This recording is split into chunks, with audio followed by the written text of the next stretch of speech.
مولانا فضل الرحمان جناب حسب سابق اور حسب حال گرج چمک کر بات کرتے ہیں اور آج بھی کر رہے ہیں. نہیں مانیں گے کوئی فیصلہ، وہ چاہے کسی کور کمانڈر کانفرنس کا ہو چاہے کسی اور کا ہو. اب فیصلے ایوانوں میں نہیں میدانوں میں ہوں گے. آئیں آج بھی گرج رہے ہیں، سنیے کیا کہہ رہے ہیں. عدالت سے بات کر سننے کے لیے آپ تیار نہیں ہوئے، پھر کہتے ہیں جی عدالت کا فیصلہ ماننا پڑے گا. نہیں مانتے ہم آپ کے فیصلے کو. آپ کے فیصلے کے خلاف ہم میدان میں آئیں. اور تو ویسے بھی میں نے کہا ہے کہ فیصلے ایوان میں نہیں ہوں گے، میدان میں ہوں. ہمارے ہاں مقدمہ اس وقت سیاستدان کے خلاف دائر ہوتا ہے جب وہ اسٹیبلشمنٹ کے خلاف آواز اٹھاتے ہیں. تو پھر محمود خان کے گھر میں بھی چھاپے لگیں گے، ان کے بیٹے کے خلاف بھی FIR ہوگا. میں مسمت کرتا ہوں ایسے اقدامات. جب کسی کو اقتدار میں لانا ہو تو 100 مقدمات ایک ہفتے میں ختم ہو، اور جس کو اقتدار سے نکالنا ہو تو ایک ہفتے میں 100 مقدمات. یہ ہمارا معیار ہے، ہمارے انصاف کا معیار ہے. طاقتور قوت ذرا سوچے اس بات پر. میں تو کہتا ہوں ہمارے دل میں فوج کی قدر ہونی چاہیے، یہ ہماری دفاعی قوت ہے. لیکن اگر وہ سیاست میں اترتی ہے، وہ میرے الیکشن کو سبوتاژ کرتی ہے، عوام کی رائے کو سبوتاژ کرتی ہے، سیاست میں مداخلت کرتی ہے، دفاعی قوت ہونے کے ناطے مجھے حق نہیں پہنچتا کہ میں دفاعی ادارے کے اوپر تنقید کروں. لیکن اگر وہ سیاسی ادارہ بننے کی کوشش کرتا ہے تو کوئی کور کمانڈر کانفرنس کی قرارداد مجھے تنقید سے نہیں روک سکتا. کہ فیصلے عوام نے کرنے ہیں، یعنی انتخاب عوام نے کرنا ہے یا ہماری اسٹیبلشمنٹ نے کرنا ہے.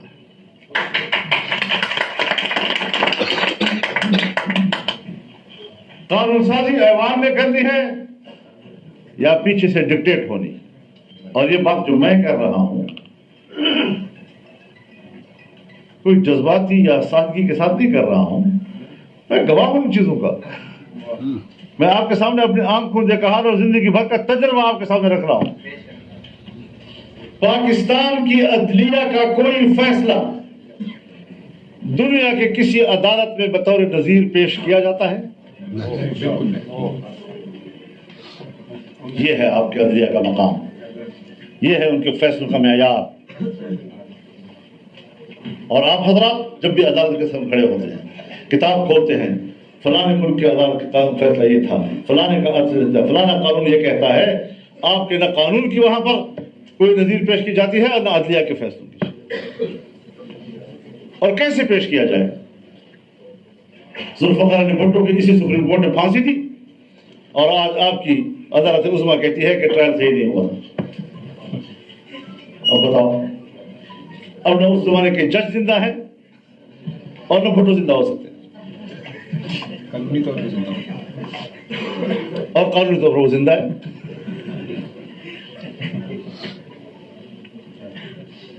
اب اس عدلیہ کے فیصلوں کے لیے ہم منتظر رہیں گے کہ ہمیں عدل و انصاف ملے گا.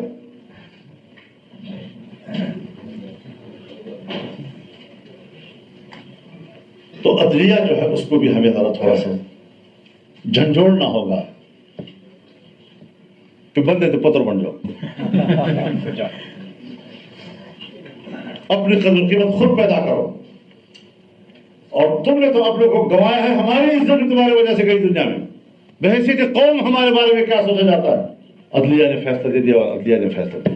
یہ جو آپ کہتے تھے نا کہ نواز شریف صاحب آ رہے ہیں امید پاکستان، اسحاق ڈار صاحب آئیں گے تو ڈالر کی ایسی تیسی پھیر دیں گے. یہ نہ بھی مت لگاؤ. کوئی فضل الرحمان جو ہے نہیں بچا سکتا پاکستان کو. مفتی محمود موجود تھا، نہیں بچا سکا پاکستان کو. جب کہا گیا کہ اسمبلی کا اجلاس ملتوی کر دو تو مفتی صاحب چلے گئے اجلاس میں. جب کہا گیا جو جائے گا ٹانکے توڑ دیں گے تو چلے گئے وہ.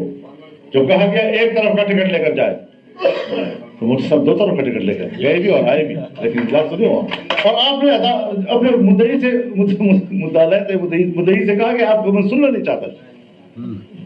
عدالت سے بات کر سننے کے لیے آپ تیار نہیں ہوئے، پھر کہتے جی عدالت کا فیصلہ ماننا پڑے گا. نہیں مانتے ہم آپ کے فیصلے کو.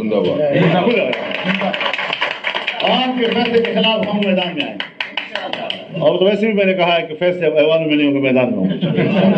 جب پہلے آئین نہیں تھا تو بنگال چلا گیا، جب اب آئین نہیں ہوگا تو پتہ نہیں کون کون سا علاقہ جائے گا۔ یہ کوئی سادہ باتیں نہیں ہیں، سطحی باتیں نہیں ہیں، ان کو بڑے گہرائی کے ساتھ ہمیں سوچنا پڑے گا کہ ہم کس پگڈنڈی پہ سفر کر رہے ہیں، اور ہمیں احساس ہی نہیں ہے، پگڈنڈی کے اوپر اس طرح چل رہے ہیں جیسے کہ موٹر وے پہ ہم جا رہا ہوں۔ یہی ہمارا آج اختلاف رائے ہے۔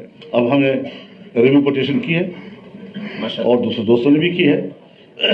آپ حضرات کا فرض بنتا ہے کہ ختم نبوت کے اس مسئلے پر پورا آپ اس پر مطالعہ بھی کریں، ہم سب آپ کے ساتھ ہیں، اور ٹھیک ٹھاک ہم نے آئین بنوانا ہے۔ آئین امریکہ میں جو شخص آئین کو نہیں مانتا یا ان کے کسی حصے کو نہیں مانتا وہ شہری نہیں کہلاتا۔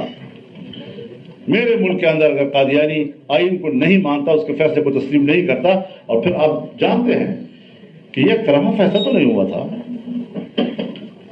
ان کا لیڈر باقاعدہ آئے روز آتا تھا، بحث و بحث میں شرکت کرتا تھا، سوال جواب ہوتے تھے، جرا ہوتی تھی، آخر وقت تک بیٹھے رہے اس پہ۔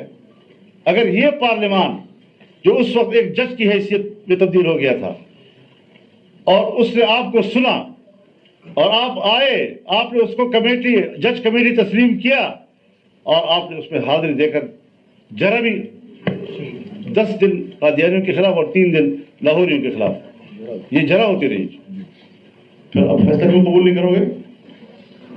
اور یہ فیصلہ آپ کے خلاف صرف پارلیمنٹ نے نہیں کیا، مقدمہ بہاولپور کے جج نے بھی کیا ہے، یہ فیصلہ جنوب افریقہ کی عدالت نے بھی آپ کے خلاف کیا ہے،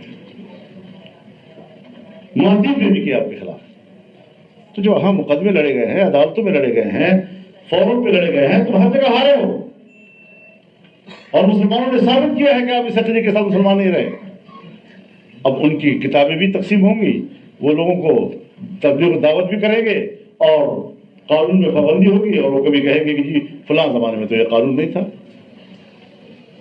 تو اس قسم کی چیزیں جو ہیں وہ ملک میں انتشار پھیلاتی ہیں، اور وہ جو ہم کہا کرتے تھے کہ ایجنڈے کے تحت کام ہو رہا ہے کہ قادیانیوں کو دوبارہ مسلمان کی حیثیت پاکستان میں دی جائے، ان کے اثرات نما ہوئے نہیں، وہی بات جو ہم کہا کرتے تھے۔ جناب، بدلتا ہے رنگ آسماں کیسے کیسے، یہ وہی مولانا فضل الرحمان ہے۔ جب کشمیر کی لنکا جل رہی تھی تو نہرو بانسری بجا رہا تھا۔ یہ کشمیر کمیٹی کے اتنا لمبا عرصہ چیئرمین رہے، لیکن وہ کشمیر ہے جس پہ انڈیا از خود قبضہ کر چکا ہے، اور وہاں پہ بالکل فلسطین والی صورتحال ہے کہ وہاں ہندو بنیا جا کے دھڑا دھڑ زمینیں خرید رہا ہے، اور اکثریت مسلمان کشمیریوں کی اقلیت میں بدلنے جا رہا ہے۔ لیکن مولانا صاحب کا نہرو اس وقت بانسری بجا رہا تھا، لیکن اب جب ان کو ہوش آیا تو پھر خوب ہوش آیا۔ وہ انور مقصود صاحب نے کہا تھا کہ یا میرا مولا ہمیں ایک اچھا سا فوجی اور ایک اچھا سا مولوی دے دے۔ ان کی ایک دعا تو قبول ہو گئی، اچھا سا مولوی مل گیا۔ اچھا سا مولوی ان معاملوں میں ہے کہ بہت ہی کلام پہ قادر ہیں، یہ علمیت بھی ہے، سیاسی شعور بھی ہے، اور دینی شعور بھی، دینی نالج بھی ہے، اور سیاسی نالج بھی ہے، تجربہ بھی ہے، ببانگ دہل بات بھی کرتے ہیں، اور جرت بھی ہے، اور پھر یہ ہے کہ پیچھے طاقت بھی ہے۔ ان کے پاس اپنی جو تنظیم ہے وہ بھی قابل قدر ہے، وہ ایسے کروا سکتی ہے کہ سپریم کورٹ کے باہر ڈنڈا فورس بیٹھی ہو، سپریم کورٹ ایک فیصلہ کرے کہ 90 دن کے اندر الیکشن ہو، لیکن ابھی تک نہ ہو۔ یہ انہی کا چمتکار تھا۔ انہوں نے کہا تھا یہ تتلیاں ہیں، ان کے تلوے دھرتی اتنی گرم کر دیں گے تلوے جلیں گے، تو واقعی تلوے جلا کے رکھ دیے انہوں نے۔ تحریک انصاف کے 12,000 لوگ ابھی تک جیلوں میں پڑے، ہر طرف ان کا توتی بولتا ہے، چلتی ہے ان کی۔ ابھی تک کے پی کے میں جو کی پرسنٹ ہیں انہی کے ہیں سیٹوں پہ وہ گورنر۔ چلیں بہرحال یہ تو ہو گیا معاملہ وہ، لیکن اب جب انہوں نے کایا پلٹی ان کی، جب انہوں نے یہ کہا کہ ایوانوں میں نہیں ہے، اب ایوان میدانوں میں فیصلے ہوں گے، یہ دھاندلا ہوا ہے، یہ الیکشن بیچا خریدا گیا ہے، اور یہ اربوں خربوں کی بولیاں لگی ہیں، پوری اسمبلیاں بھی کی ہیں، تو اب جو ہے نا 2 ہی طاقت کے ستون ہیں اس وقت۔ تیسرا تو ویسے ہی مر کھپ گیا نا، جسے میڈیا کہتے تھے، وہ تو سارا لفافی ہو گیا۔ 2 طاقت کے جو ستون ہیں ان دونوں کو ہی مولانا صاحب نے للکار دیا ہے. ایسے ہی مولوی کی ضرورت تھی. اسٹیبلشمنٹ کو کہا کہ بولنے پہ اگر کسی قسم کی قدغن لگاؤ گے ہم نہیں مانتے، چاہے وہ کور کمانڈر کانفرنس کا فیصلہ ہو. انہوں نے بول کے یہ بات کہہ دی.